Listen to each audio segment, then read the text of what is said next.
Medicine ও health বিষয়ে জানার জন্য চ্যানেলটি আজই সাবস্ক্রাইব করুন। ফ্রেন্ডস, আজ আমরা কাশি অর্থাৎ কফ সম্পর্কে আলোচনা করব। কফের ধরন অনুযায়ী দুটি পর্যায়ে রাখা যেতে পারে।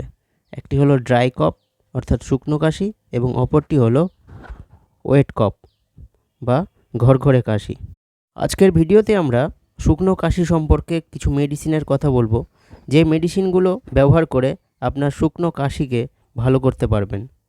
আসুন তাহলে জেনে নিই আপনার শুকনো কাশিতে আপনি কোন মেডিসিনটি ব্যবহার করবেন। যদি আপনার শুকনো কাশি হয় এবং সেই শুকনো কাশি অবস্থায় আপনার ঠোঁট মুখের ভেতর শুকিয়ে যেতে থাকে এবং অতিরিক্ত জল পান করলেও আপনার যেন পিপাসা কোনো মতেই মেটে না, সেই ক্ষেত্রে যদি কাশি হয় তাহলে আপনি ব্যবহার করতে পারেন ব্রায়োনিয়া 30। ব্রায়োনিয়া 30 মেডিসিনটি আপনি দিন 3 ফোঁটা করে দিনে 3 বার ব্যবহার করবেন। পরবর্তী মেডিসিন স্পঞ্জিয়া।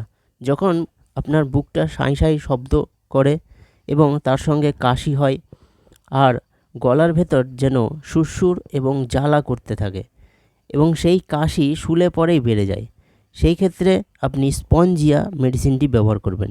স্পঞ্জিয়া মেডিসিনটিও আপনি 30 পাওয়ারে দিনে 4 বার ব্যবহার করবেন 3 ফোঁটা করে। দেখবেন আপনার ঘরঘরে ভাবটিও অর্থাৎ সাঁই সাঁই ভাবটিও চলে গিয়েছে এবং আপনার কাশিটিও ভালো হয়ে গিয়েছে। আপনার শুকনো কাশি যদি ঠান্ডা জল পান করলে কমে এবং দিন অপেক্ষা রাত্রে বেড়ে যায়, সেই ক্ষেত্রে আপনি ব্যবহার করবেন কুপ্রাম। কুপ্রাম মেডিসিনটিও আপনি 30 পাওয়ারে দিনে 3 বার ব্যবহার করবেন। পরের মেডিসিন হায়োসিয়ামস। যারা সন্দেহপ্রবণ, কামুক প্রকৃতির, হিংসুটে মনোভাবাপন্ন, তাদের যদি শুকনো কাশি হয় এবং সেই কাশি কোনো কিছু পান করলে বেড়ে যায় এবং শুয়ে পড়লে কাশি বাড়ে, আবার উঠে বসলে কাশি কমে যায়, সেক্ষেত্রে আপনি হায়োসিয়ামস এই মেডিসিনটিও 30 পাওয়ারে দিনে 2 বার ব্যবহার করবেন। মেডিসিন রুইম্যাক্স। রুইম্যাক্সের সিনড্রোম হলো আপনার গলায় কোনো ব্যথা থাকবে না কিন্তু শুকনো কাশি থাকবে। এই শুকনো কাশি প্রচণ্ড পরিমাণে হবে এবং দিন রাত্রি সমানভাবে কাশি থাকবে, সেই ক্ষেত্রে আপনি রিউম্যাক্স মেডিসিনটি 200 পাওয়ারে দিনে 2 বার ব্যবহার করতে পারেন।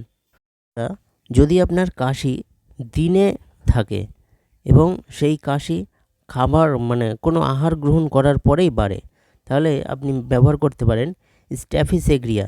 এই স্ট্যাফিসেগ্রিয়া মেডিসিনটি আপনি 30 পাওয়ারে দিনে 3 বার ব্যবহার করবেন। পরের মেডিসিন ড্রসেরা। সারাদিন আপনার কাশি থাকবে না কিন্তু রাত হলেই কাশি বাড়বে এবং এই ড্রসেরার একটা ইউনিক সিনড্রোম হলো বালিশে মাথা দেওয়া মাত্রই কাশি হতে শুরু করবে এবং সেই কাশির অবস্থা হবে হাঁপানির মতো। অর্থাৎ যখন সারাদিন কাশি থাকবে না, রাত্রে কাশি হবে এবং সেই কাশি শুলেই বাড়বে, সেক্ষেত্রে আপনি ড্রসেরা মেডিসিনটি 30 পাওয়ারে দিনে 4 বার ব্যবহার করবেন। এই মেডিসিনটি আপনি 15 থেকে 20 দিন ব্যবহার করবেন। বন্ধুরা, যদি আপনার শুকনো কাশি অনেক পুরনো হয় এবং সেই কাশির সময় যদি আপনার হালকা করে প্রস্রাব বেরিয়ে যায়, অর্থাৎ আপনি কাশি দিলেন, আপনার একটু প্রস্রাব বেরিয়ে গেল, তো সেই ক্ষেত্রে আপনার যদি শুষ্ক কাশি থাকে তাহলে আপনি ব্যবহার করতে পারেন কস্টিকাম মেডিসিনটি। এই কস্টিকাম মেডিসিনটি আপনি 200 পাওয়ারে দিনে 1 বার ব্যবহার করবেন। এই মেডিসিনটি ব্যবহার করার পর দেখবেন আপনার কাশিও চলে গিয়েছে এবং কাশির সঙ্গে যে ইউরিনের সমস্যা হচ্ছিল সেটিও আপনার চলে গিয়েছে। পরের মেডিসিনটি হলো ইপিকাক। যখন প্রচণ্ড কাশি হয়, সেই কাশি শুকনো কাশি এবং কাশতে কাশতে বমির মতো ভাব হয় বা বমি হয়ে যায়, সেক্ষেত্রে যে মেডিসিনটি ব্যবহার করবেন সেটি হলো ইপিকাক। ইপিকাক মেডিসিনটি 200 পাওয়ারে দিনে 2 বার ব্যবহার করবেন। বন্ধুরা, আমি এখন একটি গোল্ডেন কম্বিনেশনের কথা বলবো। এই গোল্ডেন কম্বিনেশনটি আপনার যে কোনো কাশিতেই ব্যবহার করতে পারেন। এই গোল্ডেন কম্বিনেশনে রাখবেন অ্যারিলিয়া রেসিমোসা 10 ml, জাস্টিসিয়া 10 ml এবং ওসিমাম ক্যান 10 ml। এই 3টি মেডিসিন 10 ml আনবেন। এই মেডিসিনগুলি মাদার টিনচার ফর্মে আনবেন। তারপর একটি 30 ml শিশিতে মিশ্রিত করে আপনার কাশির সময় 15 থেকে 20 ফোঁটা হাফ কাপ উষ্ণ গরম জলে ব্যবহার করবেন এবং দেখবেন এই মেডিসিনটি ব্যবহার করার পর আপনার যে কোনো ধরনের কাশি মোটামুটি চলে যাবে এবং আপনি এই কাশি থেকে অব্যাহতি পাবেন। ভিডিওতে আমরা কাশি সম্পর্কে আরও বিস্তারিত আলোচনা করব। যদি এই সম্পর্কে আপনার কোনো জিজ্ঞাসাও থাকে তবে অবশ্যই কমেন্ট করবেন। ধন্যবাদ।